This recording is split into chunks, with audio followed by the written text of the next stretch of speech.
ဒီပစ္စည်းတွေရန်ကုန်မြို့လေးကိုဒီလိုအေးတကယ်သွင်းနိုင်တယ်ဆိုလို့ရှိရင်ဟဲ့အောင်စစ်တပ်ကကောင်းနေမင်းတို့ရန်ကုန်မှာအေးသေးမနေနိုင်တော့အခုချိန်တိလားဒီမွေးသေးကသွင်းမလားဟဲ့အောင်တော်လိုင်းကြီးလုံနေတာလေကွာလက်နဲ့တဲ့လူတွေသွင်းမှာပေါ့လက်နဲ့တဲ့လူတွေသွင်းမှာပေါ့အေးရလူတွေရန်ကုန်ထဲမှာစိတ်ဝင်နေမှာပေါ့အခုချိန်တော့ဆိုလို့ရှိရင်ရန်ကုန်တိုက်ပြီးတော့တိန်းတောင်သိမ်းပြီးနေလောက်ပြီဟမ်အေးသွင်းမလားလို့စောက်ပေါ်တော်တော်ကြီးရင်စဉ်းစားကြည့်တော့အဲ့ဒါတစ်ချက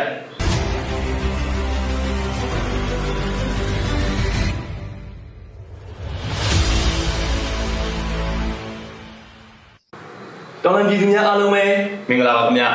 ကျွန်တော်ရဲ့ဖြစ်ကြောင်းပုံစံကျွန်တော်မြင်အစီအစဉ်ကနေပြီးတော့ပြန်လည်ကြိုဆိုလိုက်ပါတယ်ဆိုတော့ဒီနေ့မှာတော့အကြမ်းဖက်စစ်တပ်ကနေပြီးတော့တောင်တကုံမှာမိတဲ့မူရစ်စေဝါတွေကိုအေအေနဲ့သက်ဆိုင်ပါတယ်ဆိုပြီးဆွဆွဲရတဲ့ဆွဆွဲချက်ကရုပ်တိရှိမရှိဆိုတာလေးကိုတင်ပြဆွေးနွေးလိုပါတယ်ဆိုတော့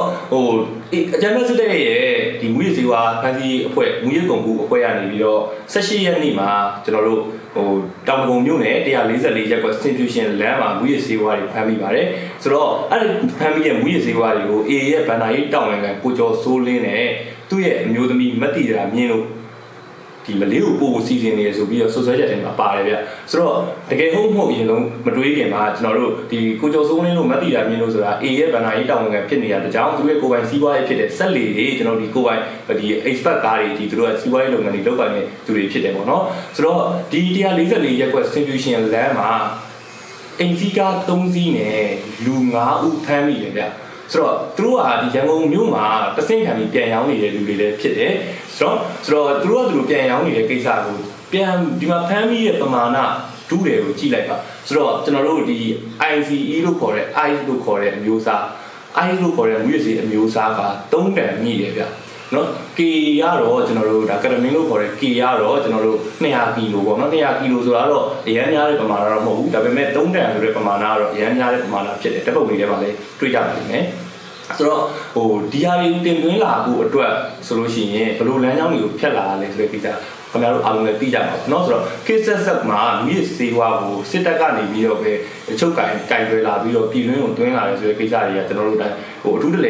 ဲကြားမဲ့ကိစ္စတွေမဟုတ်ဘူးဗျာခင်ဗျားတို့အမြဲ KSS ကြားပြီးသားကြားလာပြီးသားနားယူသွားပြီးသားစကားလုံးတွေပေါ့เนาะဆိုတော့အခုချိန်ကြားမှာအေရတွင်းမလားဒီကိစ္စကိုကျွန်တော်တစ်ချက်တွေးကြည့်ရအောင်เนาะဆိုတော့တွင်းလာကကျွန်တော်ဒီဝါအရင်နေ့ကကျွန်တော် WY နေအနေနဲ့ထွက်တဲ့ဝါပေါ့နော် WY ဆိုတဲ့နာမည်ကလည်းဘယ်လိုဖြစ်လာလဲဆိုတော့ဝါလူငယ်ဆိုတဲ့မျိုးစားနာမည်နဲ့သူတို့ကဒီမြန်မာနိုင်ငံမှာဒီအာရှတလုံးမှာသူတို့ထုတ်ကြတာပေါ့နော် WY တရားသောနိုင်ငံတွေမှာလည်း WY မျိုး dash ရှိအာလီတွေရှိတဲ့ပစ္စည်းတွေကိုခြားသောနာမည်နဲ့ထုတ်ကြတယ်ခြားသောကာလာနဲ့ထုတ်ကြတယ်ဒါပေမဲ့ကျွန်တော်ဒီမြန်မာတဝင်းမှာတော့ဒီ WY ဆိုတဲ့နာမည်နဲ့ဒီပန်းရောင်လုံးတွေကတော့လူသုံးများလုံးပစ္စည်းတွေဈေးကွက်ထဲမှာတွင်ကျတွေ့ရတဲ့ပစ္စည်းတွေအနေနဲ့ရှိမယ်ဒါပေမဲ့အခုပါလာတာက WY မဟုတ်ဘူး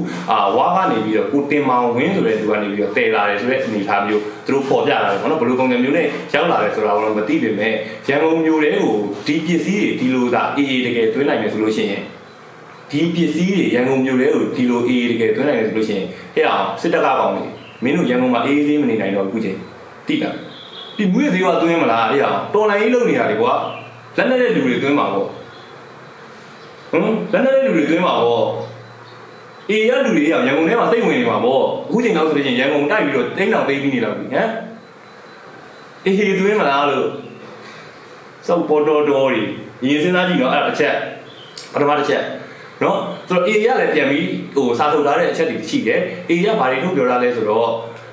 ့မင်းအောင်နိုင်စစ်တပ်အကြမ်းဖက်စစ်တပ်ကဟိုးအရင်ခေတ်ဆက်ထဲကနေပြီးတော့ခေတ်ဆက်ထဲကနေပြီးတော့ဒီလိုပြဿနာတွေသူတို့နဲ့မညီမညွတ်ဖြစ်တဲ့လက်နက်ကိုင်အဖွဲ့အစည်းတွေကိုဒီလိုမျိုးပဲထိုးကြနေကြပြီးတော့ဒီရှေ့ကာလမှာလည်းကျွန်တော်တို့ဒီတော်လိုင်းအင်အားစုတွေတိမ့်တဲ့မြို့တွေပြည်နယ်တွေအများကြီးရှိရဗျာအခုဆိုစိုးမိုးတိုင်းနယ်မြေမှာအများကြီးပဲဖြန်းပြည်နယ်တကြောရခိုင်ပြည်နယ်တကြောနော်စကိုင်းတိုင်းတကြောချင်းပြည်နယ်တကြောကချင်ပြည်နယ်တကြောဆိုတော့အများကြီးကျွန်တော်တို့ထိန်းချုပ်ထားတယ်တိမ့်လိုက်ထားတယ်ဆိုတဲ့နယ်မြေအများကြီးရှိနေတဲ့ပုံမှာလည်းရှေ့ဆက်မှာဒီနယ်မြေမှာဖြစ်တဲ့ပြဿနာတွေတိုင်းကိုအကြမ်းဖက်စစ်တပ်ကဒီနယ်မြေကလက်နက်ကိုင်အဖွဲ့တီးလောက်တာပါလက်နက်ကိုင်အဖွဲ့တီးလောက်တာပါဆိုပြီးတော့ဆွဆွဲပြောဆိုနေကြเนาะပြီးတော့ဟိုးအရင်တွေကကျွန်တော်တို့ဒီအာနာပိုင်တွေကနေပြီးတော့ပဲလူမိုက်တွေကျွန်တော်လူမိုက်တွေကအခုတော့ပြူတွေပေါ့ဗျာเนาะလူမိုက်တွေနဲ့ပေါင်းသူတို့နဲ့လက်ပေးတဲ့လူတင်းတဲ့ကောင်တွေနဲ့ပေါင်းပြီးတော့မူရစီကတင်သွင်းနေဆိုတဲ့ကိစ္စတွေကအများကြီးရှိတာเนาะပြီးတော့အခုလည်းတစ်ခါလေးပြောမယ်နော်အခုမင်းတို့မူရစီကတွင်းတဲ့ကောင်တွေအခုပြူလုံးနေတဲ့ကောင်တွေเนาะစစ်တပ်ကအမြဲတမ်းမင်းတို့ဘယ်လူမိုက်ပဲဖြစ်ပါဟဲ့အချိန်တိုင်းထိုးကျွေးတာပဲ နော်မင်းတို့သူတို့မလို့တော့ရမင်းတို့အမြဲထိုးကျွေးခံတုံးကြခံပဲဖြစ်သွားတာနော်ဒါခေဆက်နော်မင်းတို့ခုဘယ်ကောင်းနေဘလို့ထိုးကျွေးခံအောင်လဲဆိုတော့မသိပေမဲ့ခုထိုးကျွေးခံရကောင်ထိုးကျွေးခံရပြီနော်အခုအေးကိုအတုံးချရတယ်ဆိုပြီးတော့မင်းတို့သတင်းထုတ်တယ်မင်းတို့လက်ထဲကမင်းတို့ခြေတွေကိုမင်းတို့တွန်လိုက်လှုပ်လိုက်တောက်လိုက်လှုပ်လိုက်ပေါက်လိုက်လှုပ်လိုက်မင်းတို့လုပ်ချင်တယ်လို့လုပ်နေကြတာဒါပေမဲ့တိုင်းပြည်က50နှစ်ပြီးပြတ်နေပြီအေးရလည်းပြောရတယ်ဒီကာလမှာနော်နိုင်ငံကြီးကတိတ်ခါချဖို့တော့ဟုတ်တယ်သူမနိုင်တော့တဲ့အချိန်ကြီးအများကြီးပဲဆိုနိုင်ငံကြီးကတိတ်ခါချဖို့လိုတယ်ဒီမူရစေဝါတွေစစ်ကောင်စီလက်ထဲကနေကြော်ပြီးတော့ရန်ကုန်မြို့လေးကိုဘယ်လိုရောက်လဲတင်မောင်ဝဲဘယ်လိုသေးလာလဲမင်းတို့အဲ့ဒါမင်းတို့နယ်မြေတွေကိုဘယ်လိုသေးလာလဲဆိုတာဒီဗီယာတွေမင်းတို့စုံစမ်းရမှာလေအေးကိုစုံစမ်းရမှာမဟုတ်ဘူးအေးဒါတကယ်တွေးလို့ရတယ်ဆိုလို့ရှိရင်ရန်ကုန်ထဲမှာလက်နက်တွေပုံနေပြီအဲ့ဒါလည်းလိုက်ရှာကြည့်အောင်အဲ့လိုရှိကားလို့နော်ရန်ကုန်တိုက်ရလို့ပြအောင်ဖြစ်နေပြီနော်မင်းအေးရလည်းတွေးနေလို့နေတွေးမဲ့ဆိုရင်မင်းတို့အကုန်လုံးဖြူမဲ့အောင်ပဲတွေးမှာပေါ့အခုတို့ကြီးဖြစ်နိုင်မဖြစ်နိုင်ဟုတ်ပြီမဟုတ်ပြီမစင်စားနိုင်မတွေးတော့နိုင်တခုခုဆိုလို့ရှိရင်ကြောက်တဲ့ကိုလူတိုင်းကိုထိုးချပြောဆိုနော်မင်းတို့တက်သိလည်းမရှိတက်ကာလည်းမရှိနော်နိုင်ငံအုပ်ချုပ်တဲ့အစိုးရလို့ပြီးတော့တရားဝင်လိမ်လည်မှုကိုကျူးလွန်နေတာမင်းတို့ကနော်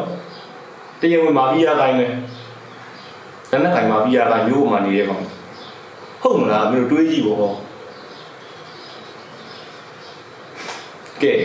ဆိုတော့ကျွန်တော်ပြည်သူတွေအနေနဲ့လည်းစဉ်းစားတွေးခေါ်နိုင်ဖို့လိုပါတယ်เนาะဒီပစ္စည်းတွေကအေရသွင်းတာမဟုတ်ဘဲနဲ့အကြမ်းဖက်စစ်တပ်ကအမြဲတမ်းသွင်းနေတဲ့ဟာပါเนาะဆိုတော့အဲ့ဒါကိုလည်းကျွန်တော်အနေနဲ့နောက်တစ်ဥပမာတစ်ခုနဲ့ပြောရမယ်ဆိုလို့ရှိရင်ရန်ကုန်မြို့ပေါ်မှာ WY တစ်လုံးကအရင်ကဆိုရင်2500 3000ဝင်းနေလောက်ပြီးတွားနေတဲ့ပစ္စည်းတွေကအခု900ဘူး3လုံးဆိုတဲ့အထီတောင်ရနေရဆိုတဲ့အနေအထားမျိုးဖြစ်နေပြီဗျဆိုတော့စဉ်းစားကြည့်ကြပါဗျာမူရစေဝါတွေကဘယ်လိုအဲ့လောက်ကြီးဈေးပေါ်ပြီးတော့ရန်ကုန်မြို့ထဲမှာရောက်နေတာလဲဘာလို့အဲ့လောက်ကြီးကျယ်ပြန့်နေတာလဲပေါ့နော်မူရစေဝါပြန့်နှံ့မှုလုံးတွေကဆိုတော့သူတို့ထိန်းချုပ်ထားတဲ့နယ်မြေထဲမှာဖြစ်နေတဲ့ကိစ္စတွေကိုဘာဖြစ်မှာလဲပေါ့နော်ဘယ်လိုထိန်းချုပ်မှာလဲပေါ့ဒါအပြင်အေကပြောရတဲ့စကားထဲမှာဆိုလို့ရှိရင်လည်းစစ်ကောင်စီရဲ့လက်စားတဲ့ပုံမှုတွေရှိတဲ့နေရာတွေစစ်ကောင်စီရဲ့ထိန်းချုပ်ထားတဲ့နယ်မြေတွင်းထဲမှာပဲကြားပြန့်ဆိုတဲ့လုပ်ငန်းအခုထိအချိန်ဟုန်ကောင်းကောင်းနဲ့အင်အားကြီးကြီးတွားနဲ့ဆက်လက်ရှင်သန်နေလို့ဖြစ်တယ်ရန်ကုန်မန္တလေးနေပြည်တော်လိုမျိုးကြီးတွေမှာဆိုလို့ရှိရင်ကိုဗစ်မတိုင်ခင်2016-17လောက်တည်းကရုံးလာထိုင်ပြီးတော့ကုမ္ပဏီပုံစံမျိုးတွေနဲ့သူတို့လိမ်လည်မှုကြီးကြီးမားမားလုပ်နေရဖြစ်တယ်ကျွန်တော်ဒီချစ်ပုတ်ကိုတကြောမှာရှိနေတဲ့ KK ဘက်ထဲမှာရှိနေတဲ့ဒီကြားပြလုပ်ငန်းတွေတောင်မှပဲအပြီးသက်ဖြိုခွင်းနိုင်တာမဟုတ်သေးဘူးအေးအားကောင်းကောင်းမွန်မွန်နဲ့ဆက်ရှိနေလို့ထိုင်းရနာပိုင်တွေပြောရတာရှိတယ်ဆိုတော